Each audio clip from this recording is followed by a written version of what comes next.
This is your first multi-voice time writing at 140 words per minute. Your proper names are people: Amy Martin, Amy, Martin, Lexington, Mrs. Pittman, Mrs. Forbes, Bill, Mr. Brubaker, Louisville, Kentucky, Lexington School, and Mayfield. I am Mr. Phillips. The witness, The court. Mr. Phillips. the witness, The court. It's going to begin with colloquy by the court. Ready? Let the record reflect that the jury are present, counsel are present, defendant is present. You may proceed. The people call Amy Martin. You may get up here on the chair. Now, can you tell us your name, please? Amy Amy. And your last name? Martin. Can you spell your last name? Martin. Is your last name spelled Marten? Yes. Okay, Amy. Can you tell us how old you are? 6. Almost 7. Okay. When will you turn 7? November 28th. Okay, Amy. I am going to ask you to answer out loud so everybody in the courtroom can hear you. Okay, that's real good. Okay. Maybe you can help out by keeping your hand away from your mouth. Can you do that? I guess so. Do you go to school, Amy? Yes. Where do you go to school? Lexington. What grade are you in? 1st. And do you have a teacher? Yes. Who's your teacher? Mrs. Pittman. And did you have a teacher last year? Yes. Who was your teacher last year? Mrs. Forbes. Now, Amy, do you remember that you just held up your hand, your right hand, and you told that lady over there that you would tell the truth? Yeah. Do you know what the truth is? Yeah. What is the truth? I don't know how I can explain it. Okay. Do you see what I am wearing today? Yeah. If I told you I had on a black suit, would that be the truth? No, it wouldn't be the truth Why? because it is light brown. All right. If I told you I had a blue tie, would that be the truth? No, Why is that? because it's really brown with polka dots, with white polka dots. Okay, now Amy, do you know what happens when you don't tell the truth? Yeah, What happens? I don't know. Forgot. Okay, well, have you ever gotten in trouble before? Yeah, Amy, do you know a person in the courtroom by the name of Bill? yes. Where is Bill? Over there. And is he wearing a dark blue jacket? Can we stipulate that she has identified Mr. Brubaker? Stipulation is accepted and proscribed that whenever counsel stipulate or concur on a fact or facts, that is deemed to be conclusive. Okay, Amy, how is it that you know Bill? I don't know. Okay, well, have you seen him before today? I don't know. All right. Do you remember at the beginning of the school year, Amy? That is just when you started the 1st grade. Yeah, Did you live in Louisville, Kentucky? no. Okay, what is your address? What was your address when you started school this year? Uh-uh. Can you tell me? Uh-huh. All right. You have to answer out loud. A shake of the head is not going. We've got to have more than a shake of the head. You can't tell me. You don't know? No, I can't tell you. All right. Do you know what city you lived in at the beginning of this year? Yeah, Was it Louisville? Mayfield. Okay. Now, you go to Lexington School. Is that right? Yes. Do you know Lexington School? What city it's in? Louisville. When school started this year, did you live near that school? Lexington Elementary? No. All right. Will counsel come to the bench off the record? Ladies and gentlemen, because of the floor plan, the courtroom setup, I am unable to see Amy while she is testifying. So I think it's better if everybody in the courtroom is able to see witnesses. That's the reason I am going to sit in one of the chairs by the rail. That's the reason I am doing it. Amy, I was asking you if you knew where you lived. In what city? Mayfield. Okay. Now, did you used to live with Bill? Yes. Okay. When did you live with Bill? I don't know. All right. Were you living with him just before? Well, I withdraw that. Did you live with Bill during the time between kindergarten and first grade in the summer? Yeah. Okay. When you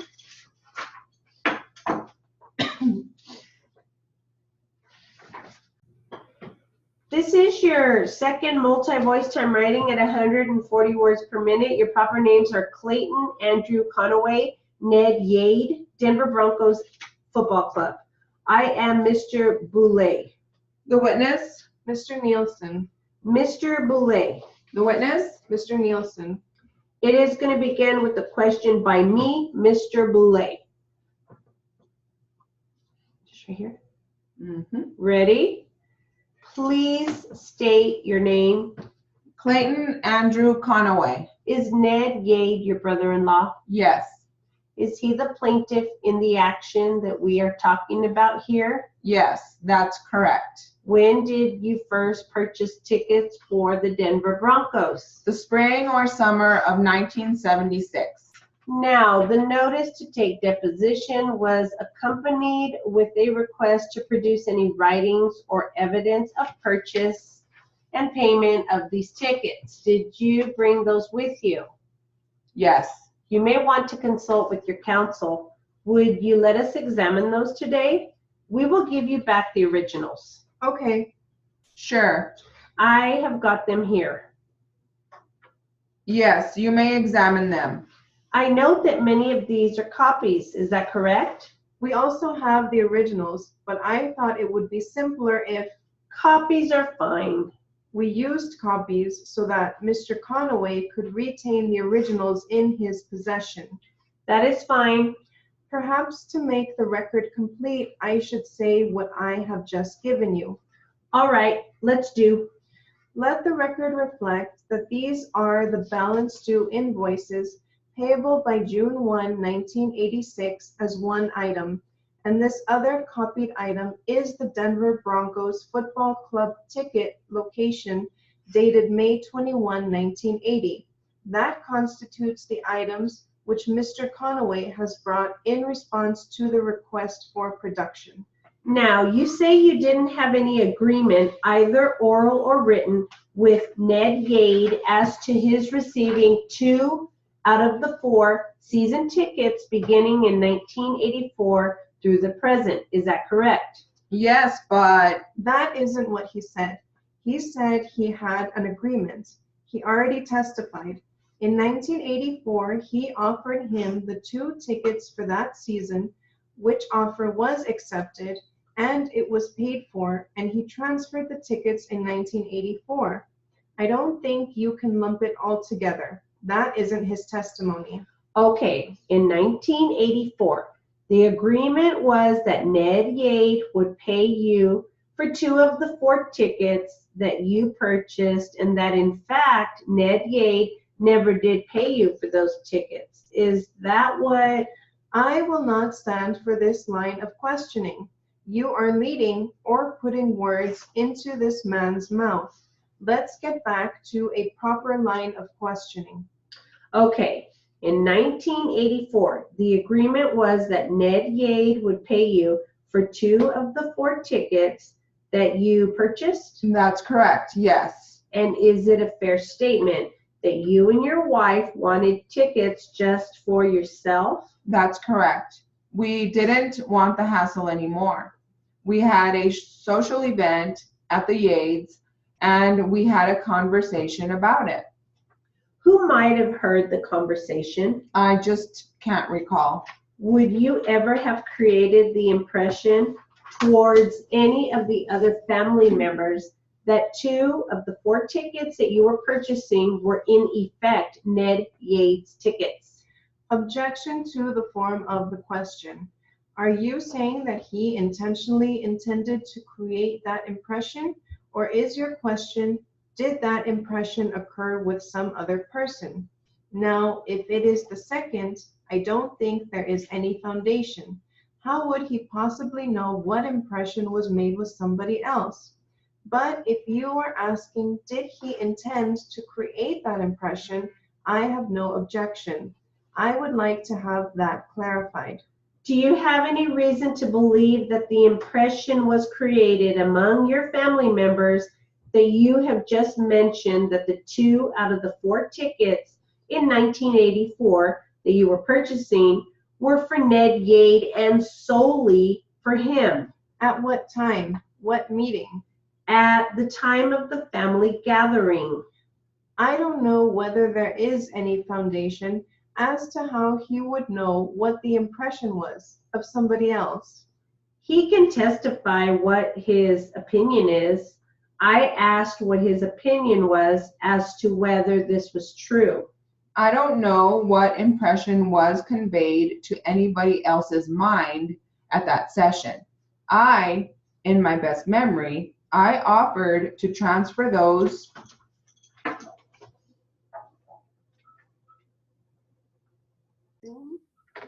This is your first multi-voice time writing at 120 words per minute. Your proper names are People versus Jovi Reyes de la Cruz, Patrick Brown, Mr. de la Cruz, Edwin Waka, People, Navy, and E1. I am Mr. Brown. the court, Mr. Waka. Mr. Brown. the court. Mr. Waka. It's going to be all colloquy, and it's going to begin with the court. Ready? We'll call People versus Jovi Reyes de la Cruz. Defendant is present with counsel. People are represented. State your appearances, please. Good morning, Your Honor. Good morning. Patrick Brown with Mr. de la Cruz. Edwin Waka on behalf of the people. Your Honor, Mr. de la Cruz is going to be making a motion, and I'll be making a motion on his behalf to withdraw his plea. The grounds for that, which I'll let the court know, because it may be a situation where he has to hire counsel besides me to do it. I've researched, Mr. de la Cruz has been a career member of the Navy. He's a senior chief in the Navy. I did research with regard to when he could retire without losing his benefits, and this case was put over to the point where I thought that could happen. He entered into the plea based on 2 things. 1, because of that information that I gave him, and then on that date, because I thought I was right. I put a fair amount of pressure on him, I think, to do that. Since then, actually, we've heard from his commander, and the Navy, based on his plea here, has instituted proceedings to discharge him from the Navy and with a reduction in rank. That would bring him from senior chief down to as low as E1, enlisted man in the Navy. He's got a wife and 3 children. They would lose, basically he'd lose 80% of his retirement pay. Had we known that would happen, he would not have entered his plea. And I did not know that would happen. I do know it now because his commander has informed me of that. Based on that, I think that's proper grounds for Mr. de la Cruz to withdraw his plea. If the court denies that, then he has a motion for ineffective assistance of counsel, and he would need time to have counsel bring a formal motion to indicate why my advice to him was such that it affected. You need a formal motion anyway, right? Right. Well, I can do it in 2 ways. I can bring the motion myself based on the grounds I have now and let the court rule on that. All right. Well, make a formal motion then. All right. Give him the legal time to answer. We'll need some time to respond, I think. Right. If I can have at least 10 days to respond, I can be able to respond, so we can pick whatever date. I don't mind. Pick a date. I'm going to be here July 6th. Can we do July 6th? Are you here then? Yes. Wait. July 6th is not good with the court. We're dark. You're dark. Okay, so give me some days. We're back the 17th, July 17th.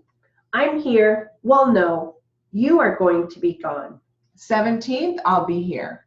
Do you want time to review the motion and the answer before that day?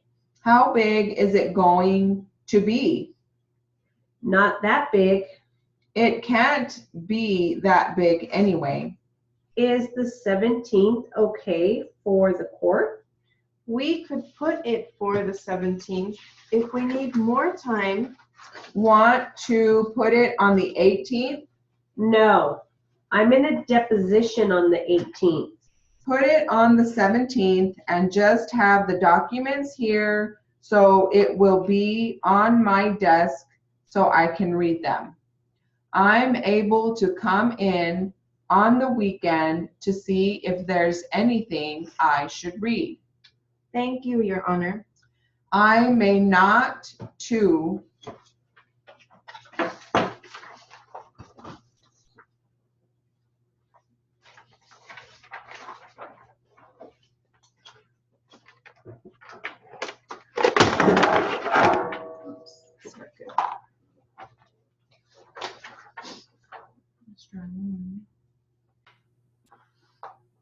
This is your second multi-voice time writing at 120 words per minute. Your proper names are Dallas, Hector, Ana Garcia, and Ms. Garcia. I am Mr. On. the witness, The court. Mr. On, the witness. The court. it's going to begin with colloquy by the court. Ready? I'm going to exclude it. I mean, we don't have the exact. I'm going to exclude the testimony concerning that because the officer doesn't have the exact wording. He can't give us the exact wording, so I can't get an official interpretation. I'm just going to exclude it at this point, and I'm not going to consider that. The only reason I started to ask that anyway, we kind of got off track. The only reason I was asking about was that you made reference that she had been on some kind of trip and that you said it was to Dallas. When was that, and do you know any of the circumstances of that? She had gone on a trip to Dallas with her deceased husband. At that time, she was dating the gentleman in the back, Hector. She had left the letter with him during her time in Dallas, which was about approximately 2 weeks ago. Was this some kind of vacation or business trip or what? I believe it was a business trip. They were going to go look at some tile. Tile? Tile. Okay, I was just wondering. Anything else? I don't have any other questions of the officer. Okay, thank you, Detective. You were going to recall Ana Garcia? Yes. Miss Garcia, you're still under oath, okay? Yes, sir. Ms. Garcia, I just have a few more questions for you. This concerns the conversation you had with the defendant after she was arrested. Basically, after the defendant was arrested, when did you speak to her? Do you recall when it was? When I got to my dad's house. Is that before or after she was arrested? Before. I'm making reference only to after she was arrested in the case and when she was in jail. Did you ever speak to her? Yes. And when was that? On the following morning. The following morning? And what happened then? She called me. Where did she call you? At home? Yes. Where did she call you from? From the jail. The jail? Tell us what was said during that conversation. She asked me to take her out. To take her out? And I said I didn't have any money. And what did she say? Then she said, I asked her if she knew the combination to the safe because I didn't have no money. She told me that there was a brick and there was money there. A what? A brick in the house and there was money in there. A brick? I don't understand. Well, a brick on the wall. Oh, okay. And I was supposed to take it out and there was some money there. I don't know because I went to the house 2 days, my dad's murder, and then the following day, no, 2 days later, I went in there, so I don't know if they found it or not. Was that the extent of the conversation you had with her? No. She asked me and I said I didn't have the money, and she said if I would take her out. At this point, I didn't know what was going on, and I said yes, that I would try to help her as much as I could. But she called the house quite a few times, but I was never home. Was that after that first call that you had?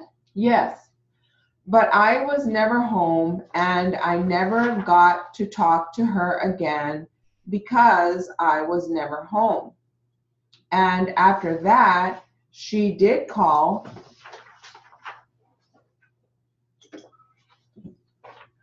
Yes. See you tomorrow.